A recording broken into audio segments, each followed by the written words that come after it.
2 tjedna od odluke o kupnji izraelskih F-16 borbenih zrakoplova, jedan hrvatski vojni pilot i osobno se mogao uvjeriti na čemu će to letjeti njegovi kolege u Hrvatskoj. Željko Ninić preletio je ne samo Izrael, naša ekipa bila je ondje i u strogo čuvanim bazama sjeverno i južno od Tel Aviva provjerila izraelska iskustva.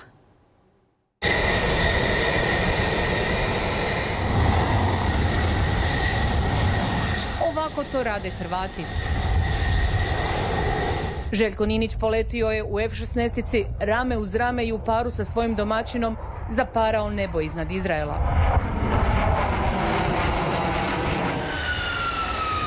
Kao prvi vojni pilot koji je isprobao borbeni lovac, kakav treba stići u Hrvatsku. Teško je poželjeti bolje jutro iz perspektive pilota. Znači, probudite se u hotelu u zemlji Izrael i u roku od 2 sata ste u kabini aviona Barak. Prije sam mislio, sad sam siguran da smo kupili i odabrali najbolje rješenje za Hrvatsku. Iz pilotske perspektive avion je čudo. Let s različitim manevrima i s izraelskim kolegom koji identitet zbog sigurnosti i svog posla skriva iza kacige trajao je oko 45 minuta. My colleague here is a good pilot. He knew what we were doing. He was very familiar with our country. No okušati se u zraku Ninić je mogao i sam preko glavnog grada prema granici s Gazom, ali iznad mrtvog mora, na visini od 3000 metara. 80 kilometara od glavnog grada u kojoj nas je dočekala zaglušujuća buka, kreću sve akcije, ali snimanje je dopušteno samo po strogo kontroliranim pravilima. Vojna baza Ramat David na sjeveru Izraela jedna je od sigurnijih. Avioni F-16 ovdje poljeću gotovo cijelog dana. Da Hrvatskoj nisu prodali zrakoplove koje su krajem 80-ih povoljno dobili od Amerikanaca i sami bi ih, kažu, i koristili i produljili resurse za dodatnih 8000 sati leta. I'm older than the jet and I'm still relevant. This jet is going to be here in Israel for at least the next decade. It will fly and operational and the age doesn't count here. O nama ovisi koliko ćemo brzo ili sporo tih 3000 sati leta potrošiti. A potrošiti ćemo ih u skladu sa svojim operativnim zahtjevima. Prosudba je da će avioni trajati 20, 25, možebitno i 30 godina sa tim potencijalnom sa kojim dolaze. Tek treba odabrati koje će avione isporučiti. Bude li po planu ovakvi prizori na hrvatskom nebu, mogli bi se vidjeti za manje od 2 godine. Nakon potpisa ugovora i obuke prvih pilota koju financiraju Izraelci. Iz Izraela nam se neposredno prije Dnevnika, ovaj put iz njihove druge vojne baze, javila naša Ivana Pezo-Moskaljov. Kada hrvatski piloti stignu na obuku, vrlo vjerojatno će se obučavati na jednom od ovakvih simulatora koji se nalazi za mojih leđa. Nalazi se u bazi Hacor, južno od glavnog grada, i ovdje je pilotima omogućen onaj pravi, realni trening. Dakle, ovdje mogu uvježbavati sve moguće akcije, ne samo one koji su vidjeli u vojnim igricama, video igricama. Dakle, ovo je onaj prikaz realni što ih sve može čekati u zraku, borbene akcije i razni drugi uvjeti. Dakle, hrvatski piloti tretiraju ovaj simulator koji stiže uz drugu opremu za održavanje kao 13. avion. Tko zna, možda i motivira one mlađe generacije. Naime, Ministarstvo obrane puno nade polaže u natječaj za poziv vojnog pilota, raspisan i traje još uvijek nekih 10-ak dana. Ako ih uspije motivirati da se prijave za zanimanje vojnog pilota, možda ćemo imati i one mlađe generacije koje će letjeti na novom F-16 avionu. 3 izraelska borbena zrakoplova F-16 koja su jučer stigla u Hrvatsku spremna su za svečani prelet preko Knina ove nedjelje. Izraelska delegacija jutros je bila na vojnom dijelu Plesa gdje su imali prvi zajednički let s hrvatskim pilotima i to u našem MIG-u. Ivana Ivanda-Rožić. 50 minuta paranja hrvatskog neba. Povijesni je to let hrvatskog pukovnika i izraelskog zapovjednika na MIG-u 21. Po slijetanju obojica pune impresije razmijenili su zastavice i darove.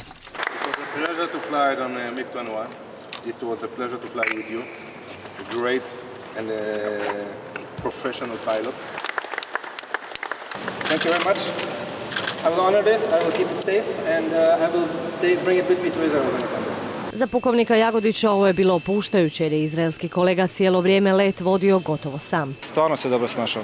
On je dugogodišnji pilot, ima jako puno iskustva na avionu F-16, on je pilot izraelskog ratnog zrakoplovstva, vrhunski pilot i on je jako brzo, mogu reći, pa skoro usvojio sve neke sitnice, zaškoljice, izazove MiG-21. I'm sure that the pilot of the Croatian pilot are will able to learn and to fly the F-16 exactly as the Israeli. Uz izraelsku delegaciju ministra i pilota jutros je na plesu bio i šef SOE. Iako su 3 baraka u Hrvatskoj samo privremeno, i taj dolazak puno znači za naše pilote. Jeste spremni? Zlatoviću, ja mislim, Ivane, jesi spreman? Prva 2 od 12 skupljenih zrakoplova iz Izraela stižu za 2 godine. Kad slavimo 25 godina pobjede u operaciji Oluja, na nebu vidjeti F-16 Barak, a mi ćemo ga zvati Oluja i Bljesak. Za nedjelju i Oluju već je odrađen trening let. Ešaloni su spremni, baš kao i vođa Bojnik Milatović. Tako da će MiG voditi, s lijeve strane će nam biti još jedan MiG, a s desne strane će biti kolege 2 F-16. Zajedničkim letom iznad Knina želi se poslati jasna poruka. Da ćemo zajedno graditi sposobnosti Hrvatskog ratnog zrakoplovstva, da ovim zajedničkim letom šaljemo poruku mira svima. Ovo što Hrvatska ima sada i što će imati u budućnosti trebalo bi biti jamac sigurnosti hrvatskom narodu i državi. Dok se dogovaraju posljednji detalji za sutrašnju generalnu probu, a potom i proslavu Oluje, jedan od pilota izraelskog F-16 zrakoplova koji će nadletjeti Knin danas se našao u drugačijoj ulozi. I prvi put u karijeri iz kabine MiG-a uvjerio se u čemu to lete njegovi hrvatski kolege. Zaparali su nebo prije razlaza. Bio je ovo let za pamćenje za izraelskog pilota željnog akcije. Umjesto na F-16, Hrvatsko je prvi put gledao iz MiG-a i preznojio se. Još dok smo ruvali, pita jel možemo malo otvoriti kabinu da malo zraka pustimo. Po ovakvom vremenu je užasno vruće, nezamislivo. Ja sam rekao to nije praksa, ali ja ću mu malo pustiti zraka s obzirom da smo dobri prijatelji. Kao potvrda dobrih odnosa, čvrst stisak ruke i razmjena državnih zastava.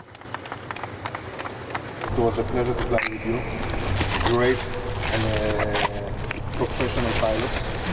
And next time he promised me a single lesson. Yes. Okay. Letjeli su oko 40 minuta s manevrima presretanja i napada. Na ruti od Pokupskog preko Like sve do mora. Izraelac ga je u niskom letu brzo svladao. On je skoro potpuno samostalno upravljao avionom. Ne samo da je rekao reda radi da je to dobro i da je to pozitivno, nego je stvarno čovjek bio oduševljen. A mi smo radili u stvari točno ono za što se obučavamo, kako se obučavamo. So the island, the beautiful Riviera over there. It looked like a great place to be a tourist and enjoy with my family. U uzvratni posjet stigli su u čast Oluje. Kninsku tvrđavu trebali bi nadletiti već sutra na Generalki, krilo uz krilo s migovima. Biće to praznik za oči i uši, kažu. Što zbog borbenih lovaca, što zbog osiguranja zrakoplovna baza jedno je od najčuvanijih mjesta u Hrvatskoj. Iako su Hrvati domaćini, Izraelci su itekako imali određene uvjete. Jesu li ovo sigurnosno najzahtjevniji gosti koji su bili ovdje na plesu? Pa jedni od najzahtjevnijih, da. Svi detalji čuvana su tajna, a snimanje zbog Izraelaca dopušteno u strogo kontroliranim uvjetima. Primijenili su određene procedure koje možda nisu baš sve u svakodnevnoj primjeni, ali to je nešto što mi radimo. Prilika je ovo i hrvatskim pilotima za učenje. Ovo je budućnost. Nakon što se najvjerojatnije na jesen potpiše ugovor o kupnji 16-tica, početkom 2020. kreću put Izraela na obuku. 12 izraelskih borbenih zrakoplova F-16 neće tako lako u Hrvatsku. Informaciju su prvi prenijeli izraelski mediji. Ministar obrane Damir Krstičević kaže kako službenih navoda o tome nema. Mi u Hrvatskoj nismo dobili nikakvu službenu obavijest. Činjenica je da je vlada Sjedinjenih Američkih Država dalo dopuštenje državi Izrael da država Izrael može nuditi izraelski F-16 Hrvatskoj. I taj dokument mi imamo. No još nemamo drugi. SAD naime Izraelu treba dati dopuštenje da zrakoplove i proda, što stoji i u kupoprodajnom ugovoru između Hrvatske i Izraela. Premijer Plenković ne vjeruje da će dogovor propasti. Teret dobivanja te suglasnosti je na izraelskoj strani. Prema tome što se Hrvatske tiče, mi nismo ni u kakvoj posebno nekakvoj opterećujućoj situaciji. Sve što je napravljeno s naše strane bilo je korektno u dobroj vjeri. Problem je nastao kada je Izrael zrakoplove umjesto američkim nadogradio izraelskim elektroničkim sustavima. U Zagrebu na istom događaju veleposlanici SAD-a i Izraela. Uvjeravaju da će se rješenje pronaći. The United States has consistently said these are our technical requirements for more than 2 years. And so everyone should have known this is a requirement, and so it's a bit of a surprise to me that there is this slowdown right now. We're all allies and we should find a way to make this work. But I'm absolutely sure that people who are professionals, and I say it out of knowledge, are working now to solve it. So I think that in near future we will know much more. S problemom je upoznata i predsjednica, tvrde iz njezinog ureda, no za novinare danas nije imala vremena. Moramo dalje, čekaju nas. Oporba ne vjeruje da će se problem tek tako riješiti. Krstičević je tvrdio da je kupnja zrakoplova upravo iz razloga što će to poboljšati i odnose sa SAD-om i osnažiti našu ulogu u NATO-u. Ovo će biti jedan nezabilježeni skandal. Za očekivati od tih aviona neće biti ništa, a ako neće biti ništa, onda ja pozivam gospodina Krstičevića da ovoga puta ustraje u svojoj vojničkoj časti. Zadnji put nije ustrajao kad je bilo pitanje vatrogastva i da doista podnese ostavku. Izraelski avioni hrvatskim nebom trebali su zasjeti 2020. na 25. obljetnicu Oluje. Hoće li na vrijeme i hoće li uopće? Na potezu su SAD i Izrael. Pogledajmo oko čega se lome koplja. Dakle, izraelski F-16 Barak zrakoplovi stari su 30 godina. Hrvatska bi za 12 zrakoplova trebala izdvojiti oko $0,5 milijarde, to jest 3 milijarde i 700 milijuna kuna. Uz same zrakoplove u cijenu su uključeni i troškovi obuke pilota i mehaničara te simulator. Po još informacije idemo kod Ivana Forjana. Ivane, hoće li ova situacija i za koliko odgoditi nabavu borbenih aviona? Želja ministra obrane Damira Krstičevića bila je da prva 2 borbena aviona u Hrvatsku stignu tamo do ljeta 2020. godine, međutim nikada nije ugovoren službeni rok isporuke, budući da ugovor između Hrvatske i Izraela još uvijek nije niti potpisan. MORH je od samog početka ove cijele priče znao da posao između Hrvatske i Izraela moraju blagosloviti Amerikanci, no unatoč tome krenulo se u nabavku tih borbenih aviona. Država je donijela odluku da će se novi borbeni avioni nabavljati od države Izrael, iako je znala da postoji taj jedan određeni rizik. Čak su u proračunu za 2020. i 2021. godinu izdvojena sredstva za nabavku tih borbenih aviona u ukupnom iznosu nešto većem od $1 milijardu kuna. Što će sada biti s tim novcem, naprosto se ne zna. Hoće li on biti utrošen upravo za avione ili za nešto drugo, to je sada jedno veliko pitanje. Treba reći da mi smo uspjeli doznati da se i predsjednica Republike uključila u ovu cijelu priču, pokušala je kroz niz sastanaka lobirati na nekoliko strana kod nekih aktera koji su uključeni u ovu cijelu priču. Za kraj recimo kako hrvatsko nebo neće ostati bez svojih čuvara, njega će i dalje čuvati migovi, dakle neovisno o tome hoće li se novac potrošiti za F-16 Barak ili za neke druge borbene avione, migovi ostaju još najmanje 5 ili 6 godina. Još se čeka rasplet situacije oko isporuke izraelskih borbenih aviona Hrvatskoj. Dok ministar obrane i danas ponavlja da je to dogovor Izraela i SAD-a, predsjednik vlade poslao je najjasniju poruku: ili kupujemo avione koji su ponuđeni ili se natječaj poništava. Damir Krstičević šturo oko ishoda posla s Izraelcima, kojeg sada blokira Amerika. Ili ovdje u ovom slučaju Hrvatska država izmanipulirana? Vidit ćemo na kraju procesa. 10 mjeseci od odluke hrvatske vlade čeka se dogovor Izraela i SAD-a. Amerikanci ne popuštaju i insistiraju da se izraelska tehnologija ugrađena u zrakoplove zamijeni njihovim originalnim dijelovima. Ovakvih indicija nije bilo. Ali ni šef vlade ne misli popustiti i šalje vrlo jasnu poruku. Modifikacije onoga što je odabrano na natječaju ne može biti. Dakle, tu da budem sasvim jasan. Ili ćemo kupiti onakve zrakoplove kakvi su ponuđeni u procesu koji se vodio, ili će se taj natječaj poništiti. Ova tema teško će se moći izbjeći na konačno zakazanoj sjednici Vijeća za nacionalnu sigurnost. Biće za 5 dana. A već tjednima u diplomatskim je vodama i sama predsjednica. Od pitanja o tome imali pomaka u razgovorima pa i sastancima na Pantovčaku, danas je pobjegla. Još prošli mjesec lobirala je u Parizu s izraelskim i američkim kolegom. S predsjednikom Trumpom isto razgovarali smo između ostaloga kako je bio tu i premijer Izraela s kojim sam isto tako razgovarala. Razgovarali smo o finaliziranju ovog postupka nabave F-16-ica. No za tehničke probleme javno službeno nitko nije obavijestio. Davor Božinović za Dnevnik Nove TV kaže da ne zna jesu li iz SAD-a na to upozoravali vladu, kako to tvrde u američkom veleposlanstvu. To ćete morat pitati kolege u Ministarstvu obrane, jer oni su pregovarali. Što ako izvučemo deblji kraj? Ne možemo mi izvući deblji kraj. Dakle, postoje uvjeti pod kojima je Hrvatska pregovarala i nama se tu ništa ne treba promijeniti. Ako ne dođe do realizacije? To je pitanje koje spada u onu kategoriju retoričkih. Da ne ide po planu zna se već dugo, priznaje predsjednik Generalskog zbora i bivši ministar obrane. Događa se nekoliko mjeseci unazad i to se vidjelo po dinamici da nešto ne štima. Propadne li sve, čija će to biti odgovornost? A čujte, teško je reći čija je odgovornost, ali uvijek se traži glava onoga koje je na čelu. U Mostu upiru prst u Banske dvore. Tko se dogovarao? Vlada. Tko je sklapa ugovore? Vlada. Pa onda neka vlada objasni što se nalazi u ugovorima i što se treba napraviti. Odgovori će se za 2 dana tražiti i u Saboru na Odboru za obranu.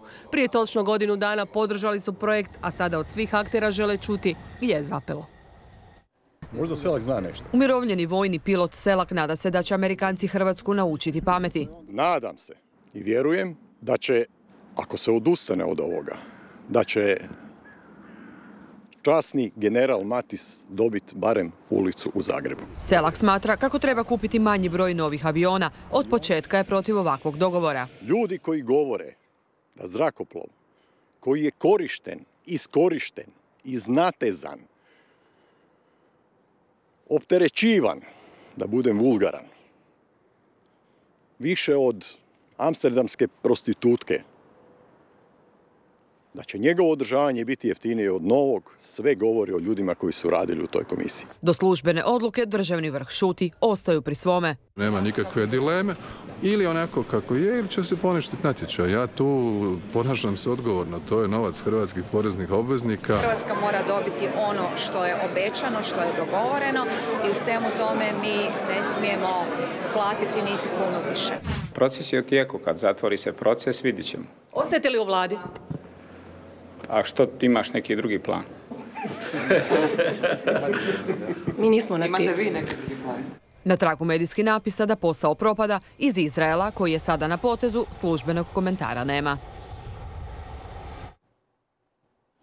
A je li posao propao i što će Hrvatska učiniti, reći će nam naš večerašnji gost, brigadir Željko Ninić, član stručnog tima za nabavu aviona. S njim će razgovarati Sabina Tandara-Knezović. Sabina, izvoli. Saša, hvala. Brigadire Niniću, dobro večer. Dobro večer, vama i gledajte. Je li posao propao?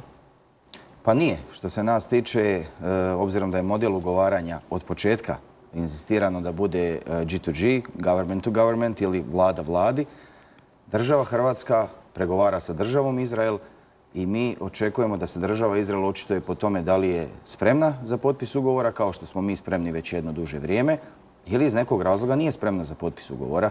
Znači, bilo kakvo nagađanje, špekulacije, zaključivanje, čitanje, iščitavanje, prepričavanje portala, vijesti sa raznoraznih izvora za nas nije relevantno. Kad ćete čekati?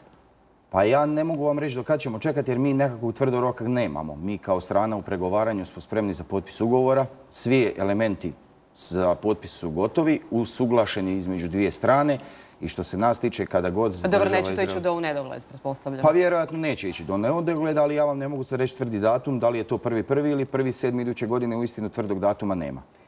Sve zapravo nekako vodi ka tome da će taj cijeli posao propasti. Ako to propadne, čija je to politička odgovornost? To se najavljivalo kao vrlo spektakularan, veliki projekt u obrani, dakle, netko mora snositi odgovornost.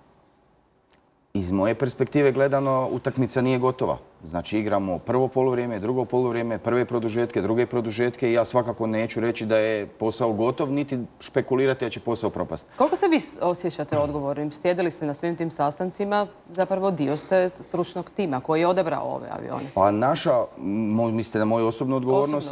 Pa osobna odgovornost postoji naravno u dijelu tima jer smo kao struka ocjenjivali pristigle ponude, napravili rangiranje i ocjenjivanje i predložili političkom vrhu donošenje odluke.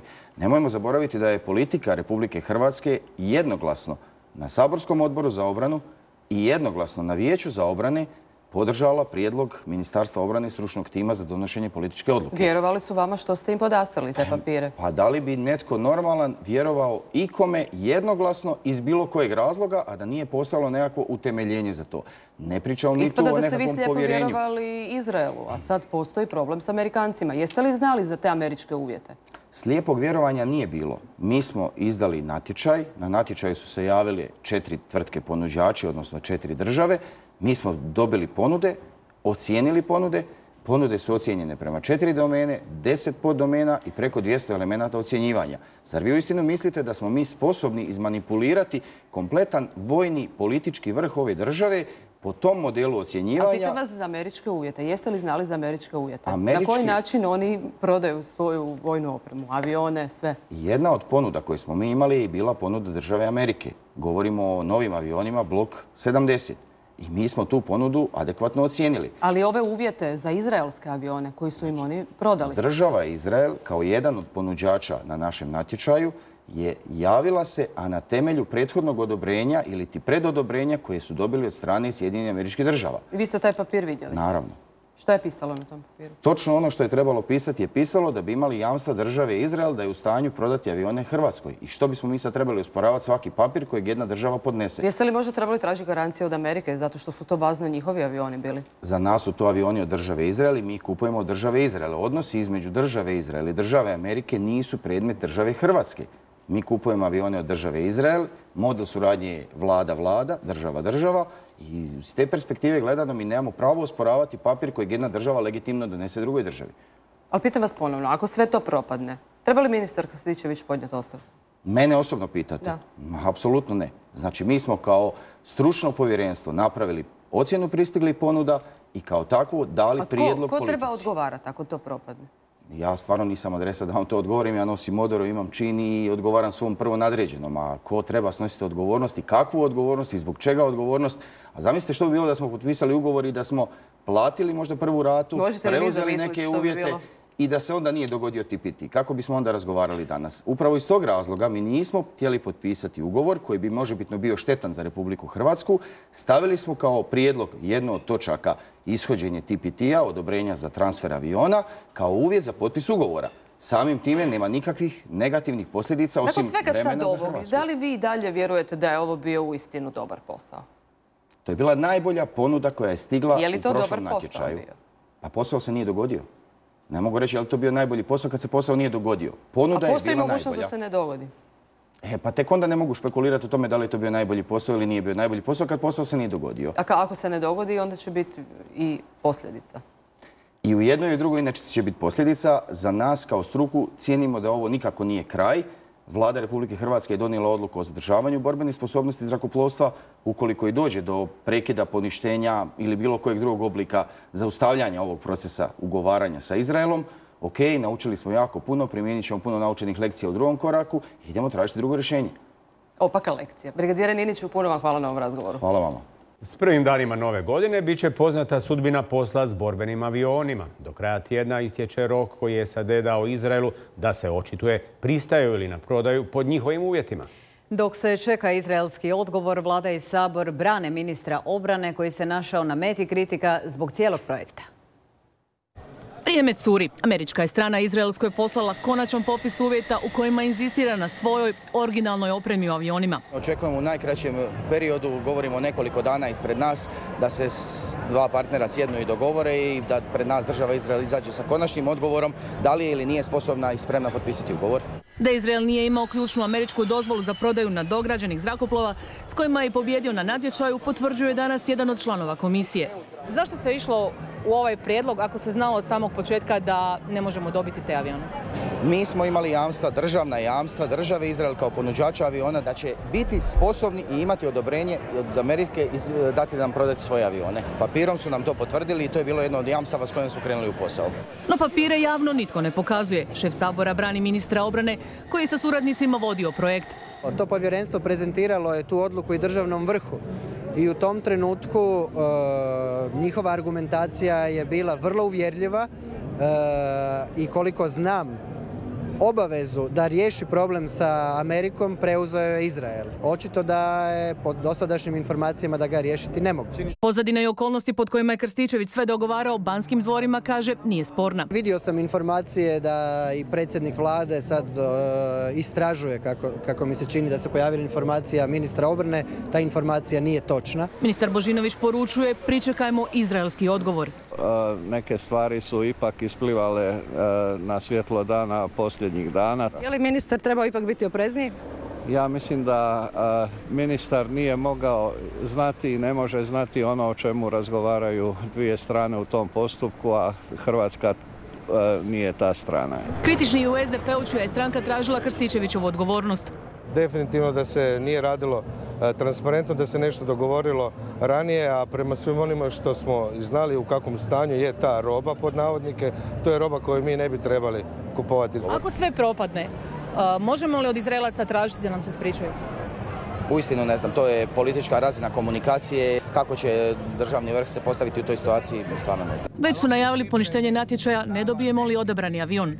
Prozivani ministar koji je na terenu sve prisutan, proteklih nekoliko dana se povukao. Je li ministru obrane rečeno da ne istupa u javnosti? Koliko znam, ne. Baš kao i Krstičević, šute i službeni američki i izraelski izvori. Propala je posljednja prilika za dogovor oko prodaje borbenih aviona Hrvatskoj. Američki državni tajnik Mike Pompeo i izraelski premijer Benjamin Netanyahu razgovarali su o tome u Brazilu, no prema američkom portalu Axios, koji se poziva na diplomatske izvore bliske Izraelu, nisu postigli dogovor. Za 2 dana istječe i rok koji je SAD dao Izraelu da se očituje pristaju li na prodaju pod njihovim uvjetima da nadograđene F-16 zrakoplove vrate u originalno stanje. Odlazimo sad pred Ministarstvo obrane gdje nas čeka naša reporterka Ivana Pezo-Moskaljov. Ivana, je li ovo definitivno kraj cijelog posla i što sad slijedi? Pa svi sugovornici s kojima sam ja danas razgovarala kažu da su izgledi da se posao dovrši zapravo ravni nuli. Navodno je samo pitanje kako će se i kada će se sve na koji način zapravo službeno objaviti. Službeni, dakle, susret između izraelskog premijera i američkog državnog tajnika danas, odnosno nije urodio nikakvim dogovorom. Dakle, dogovor je pao. Potvrđuje to cijelu tu priču da je posao zapravo da skreće prema svom nekakvom završetku. Moram reći da su Amerikanci jasno postavili sve svoje uvjete. Izraelski odgovor očekuju do kraja ovog tjedna, kada očekuju da im kažu pristaju li, dakle, na uvjete da se iz zrakoplova izvade svi oni izraelska oprema i dijelovi i da se zrakoplovi vrate u ono izvorno stanje. Naravno, to onda više ne bi odgovaralo onim uvjetima koji su bili na natječaju. Nije isključeno da se izraelska strana hrvatskoj strani obrati i prije petka, odnosno tog roka kojeg su zapravo postavili. A Ivana, što ona sve kaže ministar obrane kojeg danima nismo ni vidjeli ni čuli? Pa ministar obrane Damir Krstičević zapravo kao da je u zemlju propao. Dakle, cijela hrvatska javnost, otkako se sve ovo zakompliciralo, očekuje njegov odgovor, odnosno zanima ih kako je moguće da se posao kojeg je on osobno gurao, cijeli ovaj vojni posao, dovede u pitanje, s obzirom da su od samog početka govorili da imaju sva potrebna jamstva. Javnosti je naravno poznato da je ministar Krstičević svakodnevno imao svoje brojne aktivnosti, ali on danima već šuti. Umjesto njega istupa istupaju ljudi iz oružanih snaga, istupaju članovi povjerenstva koji brane projekt, a time i svoju odluku, s obzirom da su u cijelom državnom vrhu argumentirano rekli zašto Hrvatska baš treba kupiti izraelski F-16 zrakoplov, dakle taj Barak model. Moram reći da kritičari cijelog ovog projekta zapravo zbog svega toga smatraju i traže političku odgovornost Damira Krstičevića. Kažu kako cijeli ovaj projekt od početka se nije vodio transparentno, kako javnost nije imala sve potrebne informacije. Da su okolnosti posla sporne i premijeru iz Banskih dvora i Sabora već su negirali, a lopticu su prebacili na struku koja je izabrala zrakoplov. Iz Banskih dvora nema službene reakcije na ove najnovije informacije, a iz MORH-a poručuju kako ih Izrael još nije službeno obavijestio i ne žele medijske natpise komentirati. Trakavica oko kupnje američko-izraelskih zrakoplova se nastavlja. U javnosti prozivani ministar obrane napokon je izašao pred novinare i priznao da je spreman preuzeti odgovornost. A MORH i hrvatska vlada, čijeg premijera ipak zanima što je pošlo po zlu u cijelom poslu, Izraelcima su postavila rok za odgovor mogu li ispuniti američke zahtjeve. Nakon nekoliko dana šutnje ministar obrane izlazi pred kamere, uvjeren u pozitivan ishod posla s borbenim avionima. Ništa nije propalo. Brani projekt i tim koji je trebao provjeriti pod kojim uvjetima možemo dobiti F-16 zrakoplove. Niko nije ništa loše napravio. Ja smatram, ni ja, ni cijeli tim u ministarstvu, apsolutno niti jednim svojim postupanjem nismo ugrozili interes Republike Hrvatske. Krivnju ne preuzima, ali priznaje. Uvijek sam spreman otići sa funkcije ako je to od interesa Hrvatske. Hrvatska strana Izraelskoj je postavila rok da se u tjedan dana očituju jesu li spremni isporučiti zrakoplove po američkim pravilima bez naknadno ugrađene opreme. SAD pak od njih taj odgovor očekuje do sutra. A jesu li hrvatski pregovarači u startu znali za čvrste američke zahtjeve? Što se tiče mene, ja nisam znao, niti je stručni tim to znao. Američki veleposlanik kaže 2 godine američka ambasada upozorava Zagreb koja je procedura kod kupovine aviona. Da li onda laže on ili vi ne govorite istinu? Meni niko ništa nije rekao. Do sada su tvrdili da imaju potrebne dozvole i na njima sve temeljili. Sada je taj podatak klasificiran i od države Sjedinjene Američke Države i od države Izrael. Vidjeli su ga svi u procesu.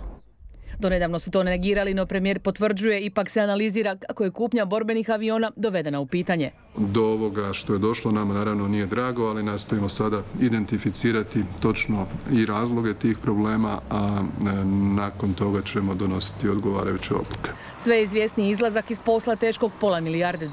Ako neće biti avioni sukladno onome što smo izdogovarali, da onda posao se neće realizirati i ići će se u novi natječaj. Prije nego se to dogodi treba jasno naznačiti tko je odgovoran za neuspjeh. Krstičević ne gubi nadu. Kad tad taj avion, novi, stari, 5, 10 u Hrvatskoj će biti i zato mi je drago i vjerujem i da je ovaj proces doprinio. U slučaju da se odustane, sve kreće iz početka, prikupljanje ponuda, odabir financijski najpovoljnije, pregovori. Moglo bi se potrošiti još i više. Ovisno o tome kakve će biti naravno i ponude, što će se izabrati i ovisno o uvjetima koji će vrijediti. Do tada zračni prostor nadziru migovi na koje se država može osloniti još najmanje 4 godine. No ruski su lovci otpisani nakon remonta u Ukrajini, pa su češće prizemljeni nego u zraku. Danas istječe rok koji je SAD dao Izraelu za odgovor pristaje li na vađenje svoje tehnologije iz borbenih zrakoplova F-16 koje želi prodati Hrvatskoj. Međutim, hrvatska vlada ne želi kupiti takve letjelice. Izraelu je dala još tjedan dana za očitovanje. Ako se ne postigne dogovor sa SAD-om, Izrael bi i prije isteka roka koji je postavio Zagreb mogao poslati obavijest o propasti trgovine. Premijer je novinarima potvrdio i da će u tjednu pred nama u Zagreb doći izraelsko izaslanstvo zbog spornog posla s prodajom aviona Hrvatskoj. Što nam dolaze reći? Barak F-16 sve dalje od hrvatskog tla. Još je 5 dana ostalo Izraelu da Hrvatskoj odgovori može li ponuđene američke avione prodati. Odgovor će dati osobno u Zagrebu. Očekujemo dodatno očitovanje izraelske strane, a prema navodima Ministarstva obrane, predstavnici Ministarstva obrane Izraela biti će u Zagrebu idući tjedan. I prema svemu sudeći reći kako je posao propao. Jučer naime istekao rok u kojem su Izraelci trebali odgovoriti SAD-u hoće li njihove zahtjeve za uklanjanje dodatne opreme ispoštovati. Vladu države Izrael pitali smo jesu li im i što odgovorili. Evo što su nam priopćili. Ured za informiranje izraelske vlade ne komentira tu vrstu pitanja. Hrvatska vlada pak ne pristaje na kupnju zrakoplova bez ugovorene opreme. Međutim, nema nikakve štete za državni proračun, ugovor nije potpisan, dakle vlada je donijela isključivo jedinu odluku o odabiru. Dakle, kao što je donijela, tako je može i poništiti. Oporba zbog svega poziva na odgovornost. Očekujem da se u vladi dogovore tko je odgovoran. Da li je to Plenković ili Krstičević, nebitno, ali netko za ovu blamažu i sramotu za Hrvatsku mora preuzeti odgovornost. Očito su nas Amerikanci ovaj puta spasili jedne više milijunske ili više stotina milijuna vrijedne afere nove u nizu HDZ-a i njihovih pomagača. Koalicijski partneri zbog novonastale situacije očekuju sastanak. Onda ćemo sigurno razgovarati o tome zašto se to dogodilo, kao i o tome što činiti u dalje. Odgovornost je i na ministru i na predsjedniku vlade, odnosno na cijeloj vladi. Tko sve iz Izraela idući tjedan dolazi u Zagreb, s kim će se sve sastati, te hoće li se ispričati, još nije poznato. Do kraja tjedna raspetljat će se čvor oko prodaje borbenih aviona Hrvatskoj. Stižu Izraelci kako bi se kupcima ispričali, ali i objasnili zašto nisu u mogućnosti realizirati za Hrvatsku najveći vojni posao. Nitko za sada ne otkriva detalje za sve neugodnih razgovora. Od prodaje borbenih lovaca neće biti ništa. Izraelci stižu kako bi hrvatskoj strani kao kupcu objavili da ugovor ne mogu izrealizirati. 2 dana uoči dolaska izraelske delegacije u Ministarstvu obrane zakopčane do grla. Bilateralne razgovore trebali bi voditi ministar obrane sa suradnicima. Odlasci u vladu i ured predsjednice u kojem kažu da su za posjet Izraelaca doznali od medija, za sad nisu predviđeni. Ministar Krstičević, ali i vlada koja se prije 9 mjeseci odlučila za F-16 Barak, očekuju dodatna objašnjenja. Bivši zapovjednik ratnog zrakoplovstva ovakav epilog nije očekivao. Oni će se sad nama ispričati, naravno nismo mi krivi, njihove krivice, znači da će odnos biti vjerojatno još i bolji, tako da ja ne vidim tu nikak, ne moramo se misliti šta ljutiti na Izraelce, ispalo je kako je ispalo. Krstičevićev dobar posao u Izraelu ovisi je o SAD-u koji je pristao na prodaju zrakoplova, ali onakvih kakve je od njih i dobio, bez naknadno ugrađene opreme. The United States has consistently said these are our technical requirements for more than 2 years. And so everyone should have known this is a requirement, and so it's a bit of a surprise to me that there is this slowdown right now. We're all allies and we should find a way to make this work. Mi smo imali sva odobrenja. Ali američki veleposlanik kaže 2 godine američka ambasada upozorava Zagreb koja je procedura kod kupovine aviona. Da li onda laže on ili vi ne govorite istinu? Meni niko ništa nije rekao. Krstičević je potvrđeno nam je krajem prošlog tjedna razgovarao s Kohorstom. Nijedna strana ne otkriva na čiju inicijativu je došlo do susreta. Meni u ovom procesu nije bilo ništa sumnjivo i ja osobno, to je moje subjektivno mišljenje, a prilično sam informirana, ne bi ni u kog uprla prstom i ja i dalje stojim na stajalištu da smo kolateralna žrtva bezobzirnih, velikih i gramzivih. SAD je nakon svega Hrvatskoj spreman ponuditi alternativno rješenje. Naši sugovornici kažu ne smije se gubiti vrijeme. Ako se želi zadržati zrakoplovstvo, krenuti hitno u nove akcije. Mislite li da je premijer sklon ići na direktnu pogodbu nakon ovakvog scenarija? Pa gledajte, to treba vidjeti sada. Normalno da treba sjesti, razmisliti. Odlučili se država nakon poništenja natječaja za novi, znači će to i nove ponude. I sve kreće ispočetka. Nova TV posjeduje dokumenta koji je američka strana poslala Hrvatskoj u vezi kupnje borbenih zrakoplova. U njemu 2 mjeseca prije odluke kupnji F-16 od Izraela, SAD daje preporuke na što paziti da posao bude moguće realizirati. U dokumentu koji posjeduje Dnevnik Nove TV, SAD Hrvatskoj daje preporuku što bi sve trebala učiniti i pitati izraelsku stranu prije nego što donese odluku o izboru borbenog zrakoplova.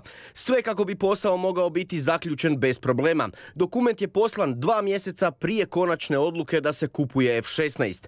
Jesu li primili ovaj dokument, pitali smo i Ministarstvo obrane i vladu i ured predsjednice. Iz Ministarstva obrane se pozivaju na službenu potporu koju su dobili od SAD-a. Iz ureda predsjednice upućuju na njezinu današnju izjavu. Ne postoji papir u kojem bi se upozoravalo da postoje problemi u odnosu na izraelsku ili bilo koju drugu ponudu. Ono što vam mogu reći, dakle, ja osobno i moj ured nismo sudjelovali niti u evaluaciji, niti u čitanju tih ponuda. Predsjednica tvrdi da je samo prihvatila prijedlog stručnog povjerenstva koje je predstavilo sve opcije na sjednici Vijeća za nacionalnu sigurnost. Na toj sjednici Vijeća za obranu postoji vam stenogram. Dakle, ako iko ima ikakvih dvojbi da nešto nije bilo u redu, ja osobno dajem svoju suglasnost da se taj stenogram deklasificira. Premijer i danas tvrdi nismo znali. Budući da smo taj proces vodili na jedan način koji je bio transparentan, da smo tražili provjere svih mogućih informacija više puta, odluka je donesena na temelju onih informacija koje smo tada znali. Neke informacije koje su se pojavile u zadnje vrijeme u tom trenutku nisu bile poznate. Iz oporbenog SDP-a ne vjeruju ni vladini ministru. Ne vjerujemo da diplomacija Sjedinjenih Američkih Država ima ikakav razlog da tvrdi da je Hrvatska upoznata od siječnja 2018. sa svim mogućim problemima oko te nabave, a da sa druge strane naše vlasti to nisu primile na znanje. U Ministarstvo obrane sutra stiže izaslanstvo Izraelskog ministarstva na sastanak. Ako izraelska strana nije u stanju ispuniti ono što je obećala, onda ćemo poništiti tu odluku od odabiru. Tu je pravno stvar vrlo jasna. Dakle, još jedan put za javnost, vidim da se to malo krivo prenosilo. Dakle, nema kupoprodajnog ugovora. On nije potpisan, dakle, nikakva šteta nije nastala i mi imamo tu sve konce u svojim rukama što se tiče naših odluka. Što se tiče odnosa između Izraela i SAD-a, to je nešto drugo. Iz oporbe najavljuju da bi mogli u Saboru tražiti opoziv ministra obrane, jer je lobirao za posao s Izraelcima i izložio Hrvatsku međunarodnoj blamaži, te treba snositi odgovornost. Predsjednica je posao s avionima komentirala u Međimurju, gdje je organizirala primanje za diplomatski zbor u povodu obljetnice međunarodnog priznanja Hrvatske i povratak Međimurja Matici Hrvatskoj. Ivan Forjan prati te događaje. Ivane, je li na primanje došao netko iz američkog i izraelskog veleposlanstva? Da, stigli su ovdje predstavnici i američkog i izraelskog veleposlanstva. Doduše, Amerikanci su poslali zamjenicu veleposlanika Kohorsta, dok su Izraelci poslali otpravnika poslova, budući da je veleposlanica završila svoj mandat ovdje u Hrvatskoj prije otprilike 2 tjedna. Dakle, možemo slobodno reći kako su stigli ipak činovnici neke niže razine u odnosu na druge zemlje koje su ovdje ipak poslale svoje veleposlanike. Treba reći kako je predsjednica Kolinda Grabar-Kitarović nama u izjavi nakon tog službenog dijela protokola rekla kako ona niti u jednom trenutku nije sudjelovala u pregovorima po pitanju nabavke izraelskih borbenih aviona. Rekla je da je održala tek neke razgovore, ali sa političarima iz tih dviju zemalja. Rekla je kako se sastala sa američkim ministrom obrane te sa određenim dužnosnicima sa izraelske strane. Za kraj recimo kako je predsjednica istaknula svoju zabrinutost za stanje u borbenom zrakoplovstvu. Kaže kako smo ostali tek na 3 MiG-a tipa 21, te upitno hoće li oni i koliko još dugo uopće moći braniti hrvatsko nebo. Priča o najvećoj modernizaciji oružanih snaga od neovisnosti i opstanku hrvatskog zrakoplovstva odgađa se do daljnjega. Nešto prije početka dnevnika završili su višesatni razgovori predstavnika Ministarstava obrane Hrvatske i Izraela. Izraelci su, kao što se i očekivalo, izvijestili Hrvatsku kako ne mogu osigurati isporuku aviona F-16 Barak, budući da američka strana ne daje suglasnost da se njihovi avioni koji su doživjeli preinake prodaju trećoj strani. Izraelci su sve nazvali nepredviđenim okolnostima. Evo što su izjavili nakon 6 sati provedenih u sjedištu Ministarstva obrane. Hrvatska nije mogla utjecati na ovaj ishod i ne može biti odgovorna. Mogu vas izvijestiti da je država Izrael službeno izvijestila Ministarstvo obrane da suprotno preuzetoj odgovornosti, nažalost, ne može ishoditi odgovarajuće odobrenje Sjedinjenih Američkih Država za isporuku izraelskih aviona F-16 Barak Republici Hrvatskoj. Nakon sastanka u MORH-u oba su izaslanstva stigla u vladu. Tamo nas čeka naš Andrija Jarak. Andrija, što se sada događa? Izaslanstvo Izraelskog ministarstva obrane zajedno sa izraelskim veleposlanikom u Republici Hrvatskoj došlo ovdje prije 20 minuta na jedan, rekao bih, protokolarni sastanak sa premijerom Plenkovićem, jer je već sve rečeno i već je sve poznato, dakle, od ovog posla neće biti ništa, ali eto, odlučili su doći ovdje u pratnji njihovog domaćina, ministra Krstičevića, i izvijestiti premijera o konačnom ishodu ovoga posla. 4 sata je trajao taj sastanak. Izraelsko izaslanstvo se de facto ispričalo Hrvatskoj zbog toga što posao nije uspio. Naglasili su kako je Hrvatska tijekom cijelog procesa se ponašala i profesionalno i odgovorno, međutim da nisu mogli utjecati na neke nepredviđene okolnosti. Naravno nisu specificirali što su to nepredviđene okolnosti, ali potpuno je jasno da je to bio svojevrsni američki embargo na cijelu ovu transakciju. Izraelci isto tako kažu kako su u daljoj budućnosti itekako zainteresirani za suradnju sa Hrvatskom na pitanju vojne suradnje i da vjeruju kako će se neki od tih projekata uskoro i realizirati. Nakon završetka sastanka neće biti nikakvih izjava za javnost, tek priopćenja. Andrija, hoće li sada Hrvatska poništiti natječaj? Kakve su nam opcije? Pa postoje nekoliko opcija. Jedna od njih je da se raspiše novi javni natječaj ili da se izde u izravnu pogodbu sa dvojicom ponuđača koji su se javili i na prvi natječaj. Sve je naravno u pitanju su dva vrlo bitna čimbenika, to su vrijeme i novac. Hrvatska nema previše vremena, naime postojeći migovi su u uporabi do 2023. godine, tad im prestaju resursi. Hrvatska do tog vremenskog perioda mora riješiti pitanje svog ratnog zrakoplovstva. S druge strane, naravno, pitanje novca, jer vidjeli smo kod prvog natječaja da su bile velike razlike u samim ponudama, osim ove izraelske, dakle javio se švedski Gripen, jednako tako Amerikanci su nudili nove F-16 avione. Gripen je za svoje avione, za eskadrilu tražio 900 milijuna eura plus naoružanje, dakle ta bi ponuda bila iznad milijardu eura. S druge strane, Amerikanci su za eskadrilu novih F-16 tražili 800 milijuna dolara i tome treba naravno prijati dodatnu opremu i naoružanje, to bi jednako tako išlo iznad milijardu dolara, dakle pitanje je ključno tog omjera cijene i kvalitete i onda donijeti pravu prosudbu, donijeti pravu odluku. Sve je na Andreju Plenkoviću i njegovoj vladi. Kaže, moraju voditi računa o te dvije stavke, o vremenskim rokovima koji stišću Hrvatsku, ali isto tako o novcu kojeg objektivno Hrvatska nema, jer to se vidjelo i prilikom prvog natječaja kad je izabrana ova relativno najjeftinija ponuda. Još uvijek traje ovdje taj sastanak u hrvatskoj vladi, ali zaključno od posla sa Izraelom neće biti ništa. Hvala ti, Andrija. Bio je ovo Andrija Jarak. Plan je bio da prvi avioni u Hrvatsku dođu 2020. Nakon propasti posla, ministar opušten, premijer smiren, oporba ljutita, a zemlju će do daljnjega čuvati 3 MiG-21 koja su odavno trebala u staro željezo. U ministarstvu nakon više sati pregovora konačni kraj. Propao je posao stoljeća. Hrvatska neće u vojni šoping u Izrael. I konačni je to kraj sna ministra Krstičevića. Jesi dobar? Odpodnevna sjedište Ministarstva obrane spremno je za izraelske goste. Premijerovi ljudi od povjerenja su tu. Načelnik glavnog stožera spreman. A nespretno je krenulo. Vrata se ne otvaraju.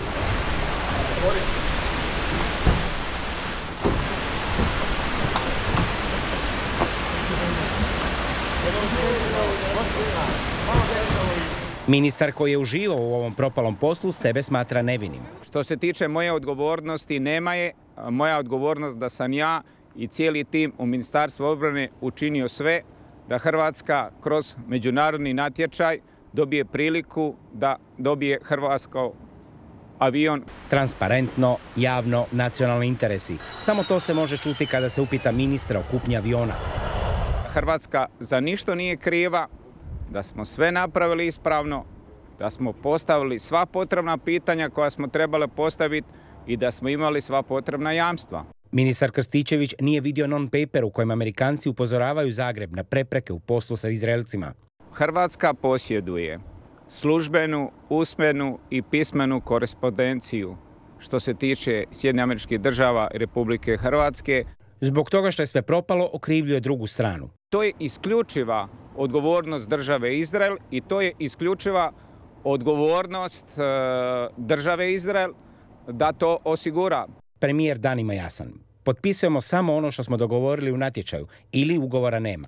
Kupoprodajnog ugovora nema, on nije potpisan, nema nikakve štete za Hrvatsku. Naprotiv, ono što možemo reći da smo sve napravili i u dobroj vjeri.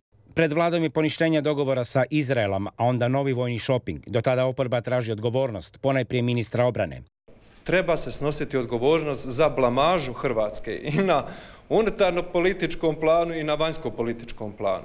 Čini se kako je kupovina novih aviona za neke ipak preveliki zalogaj. Mogu razumjeti naše pilote da jedva čekaju da Hrvatska dobije ovakav avion. A što sada nakon propalog vojnog posla? Pitanje je i tko je u hrvatskoj politici odgovoran. O tome će Mislav Bago razgovarati s bivšim ministrom obrane Jozom Radošem. Mislav, izvoli. Hvala puno. Dobro večer. Dobro večer. Je li vam ovo nakon svega, zadnjih nekoliko tjedana očekivan ishod, da Izraelci se došli zahvaliti, reći hvala, mi ne možemo vam prodati nešto, ali Amerikanci ne daju? Pa logičan je ishod, ali pitanje je da li je do toga trebalo doći.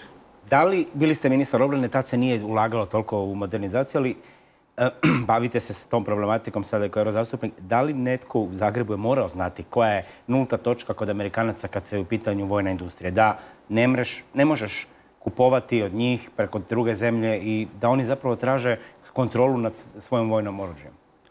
Pa mislim da da, zato što je to pretpostavljam dostupno u praksi, trgovačkoj praksi Sjedinjenih Američkih Država, vjerojatno u njihovim zakonima, tako da ljudi koji se time bave, gotovo je nevjerojatno da to nisu znali. Mi smo mogli u ovom slučaju primjerice koristiti jamstva. Kod takovih ugovora se mogu tražiti jamstvo. Zašto Hrvatska država to nije recimo tražila? Pa tada bi se vjerojatno izraelska strana ponašala nešto ozbiljnije ako bi bila u opasnosti da izgubi 3% ukupnog posla, znači nekoliko desetaka milijuna dolara. Pretpostavljam da bi se onda i oni drugačije ponašali. Onda bi nam možda na početku već rekli, znate, mi ne možemo vam to prodati bez suglasnosti Amerike. Tako je, da. Sad me zanima kod tog non-papera. Vi ste kako ministar obrane isto primali su ga i svi bivši ministri iza vas. Da li to postoji, da mi razjasnimo? Što je to zapravo? To je dokument kojim najčešće američka strana, to je praksa njihove diplomacije, žele upozoriti na neke važne stvari, a zbog nekih razloga ne žele da to bude u službenim dokumentima. Ti non-paperi su... To opasno ili neopasno? To su u pravilu upozorenja na neke vrlo važne stvari. Znači opasnije kad dobite non-paper nego kad vam veleposlanik održi tiskovnu neku? Tako je, tako je.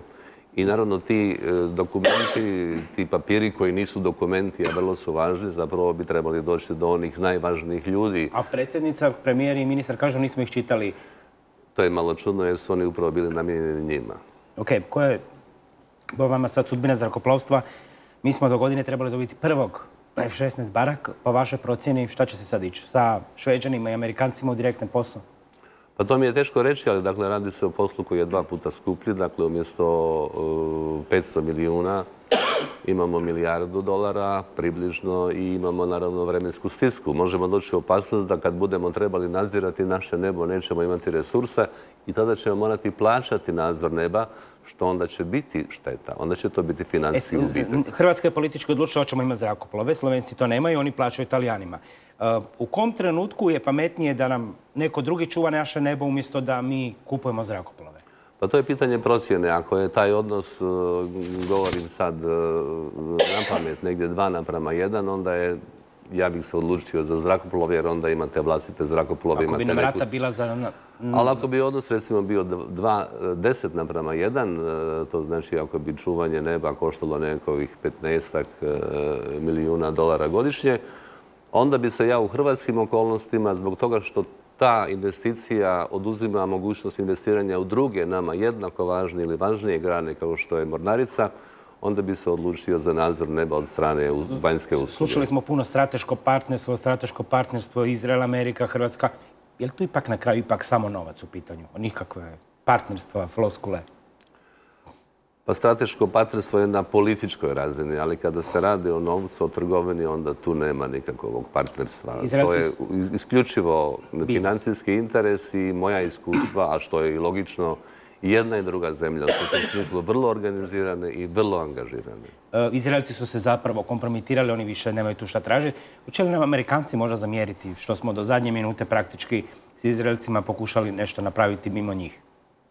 Pa vjerojatno neće, oni su pragmatični, oni će dalje nastaviti samo ostvariti svoj financijski interes. Pogotovo ako kupimo od njih. A to znači prodati zrakoplove. A Donald Trump je u tome najbolji, koliko što vidimo. Tako je. Hvala puno, gospodin Radoš. Hvala i vama. Bio je ovo Jozo Radoš, bivši ministar obrane. Hvala ti, Mislave. Dobro večer. Vlada je poništila odluku o nabavi borbenih aviona. I tek što su u Banskim dvorima i službeno otpisali Izraelce, ministar obrane Damir Krstičević okrenuo se onima zbog kojih je posao težak $500 milijarde propao. I otvoreno nagovijestio da očekuje američku ponudu i nove zrakoplove, ali manji broj. Nakon starih izraelskih, novi američki F-16 zrakoplovi. Tek što mu je jedan posao propao, ministar obrane već se okrenuo drugom. Želio bi da to bude novi, želio bi da to bude manje komada. Međutim, moramo imati odgovornost za novac poreznih obaveznika. Mi očekujemo od Sjedinjenih Američkih Država da svom strateškom partneru, Hrvatima, daju najbolju ponudu koju Hrvati neće moći odbiti. Da je sklon dogovoru s SAD-om, Krstičević je otkrio, nakon što je u Banskim dvorima Tko je za? poništena povijesna odluka o nabavi izraelskih borbenih lovaca. Čeka se detaljna analiza. Kako definirati novi model kojem bismo pristupili nabavi višenamjenskih borbenih aviona koji su potrebni Republici Hrvatskoj i za koje postoji vrlo jasna politička volja. Dobar dan, poštovanje. Preporuku da se pronađe način kako dalje vladi je dalo Vijeće za obranu. Državni vojni vrh razgovarao je o propalom poslu i stanju s migovima. Da ih je nakon izraelskog fijaska sklon zamijeniti skupljom ponudom, koja je već bila na stolu, Krstičević ne skriva. A vidjeli smo da su Slovaci uzeli te modele, uzeli su sada Bugari te modele. To su ti novi modeli koji još nisu ni na traci. Nisu ni na traci, dolaze 2001., 2., 3. Sigurno da smo zainteresirani za manji broj, postupno, korak po korak, očekujući da će cijene biti dobre za Hrvatsku. Prije 10 mjeseci kada je izabrala rabljene avione, više od 2 puta skuplju američku ponudu, ali onu švedsku država nije mogla priuštiti. 3 milijarde i kad sagledamo 8 milijardi, što imamo ponudu od Gripena, to je razlika 2 Pelješka mosta. To nije mala razlika. Mora biti odgovornosti, racionalnosti. Što se u međuvremenu promijenilo, otkud novac? Je li vlada zapravo spremna dati više od 3 milijarde kuna za ovu cijelu priču? To ćete se čuti, prerano još za takvo nešto. Premijer nije spominjao izravne razgovore s drugim ponuđačima za razliku od svog ministra obrane.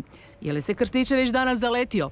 O tome se svakako razmišlja, ali zna se ko za to donosi odluku. Dakle, ministar može biti predlagatelj, ali odluku donosi vlada. Čiji ministar nakon što je SAD zaustavio preprodaju negira da se osobno dogovorio s Izraelcima? Ne. Nikad ništa. Moj sustav vrijednosti je drugačiji. Prema tome, sve što sam radio ja i moji suradnici, radili smo iznimno transparentno, sustavo, sa najboljim vjerom i sve u funkciji nacionalnih interesa Republike Hrvatske. Ispod stola ništa nije bilo? Nema toga kod mene. Koliko će sada proći do konačne odluke, nitko ne želi procjenjivati.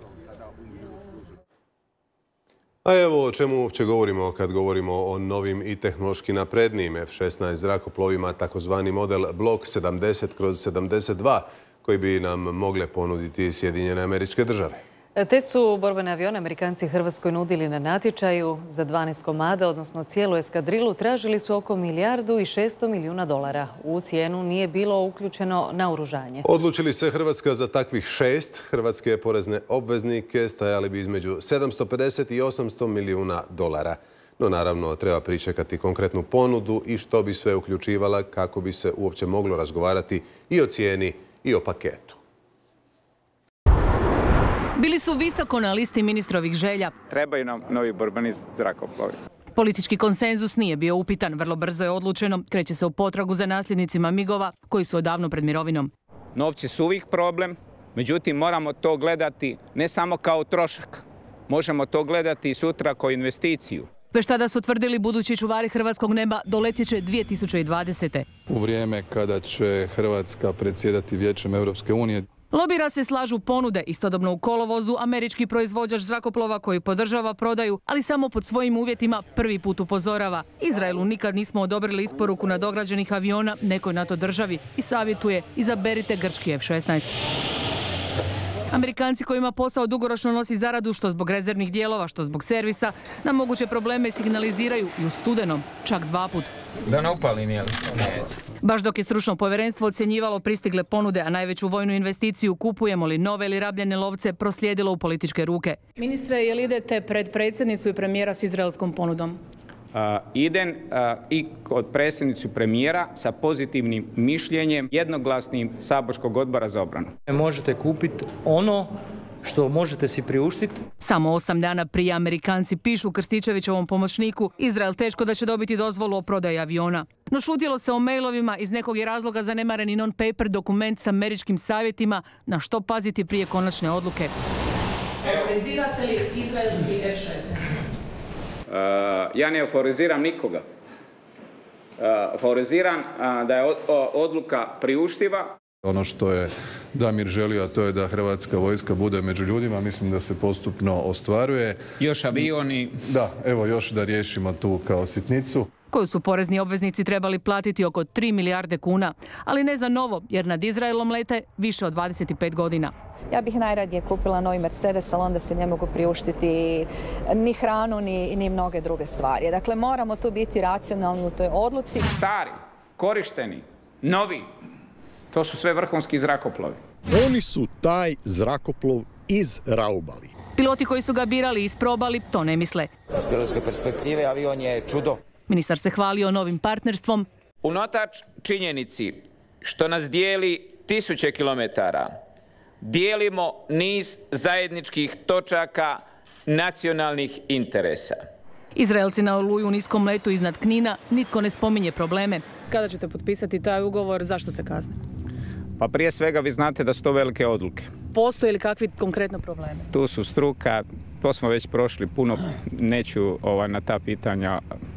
Sve je vodilo debaklu, SAD ne popušta i dijeli lekcije, Izrael je nudio ono što nisu mogli isporučiti. United States has consistently said these are our technical requirements for more than 2 years. Da li onda laže on ili vi ne govorite istinu? Meni niko ništa nije rekao. Krstičević na ostavku ne pomišlja. Ako posao bude fijasko, hoćete li podnijeti ostavku konkretno? Konkretno ne želim odgovoriti na hipotetska pitanja. Vjerujem uvijek u ono što radim. Ostajete li u vladi? A što ti imaš neki drugi plan? Mi nismo na ti.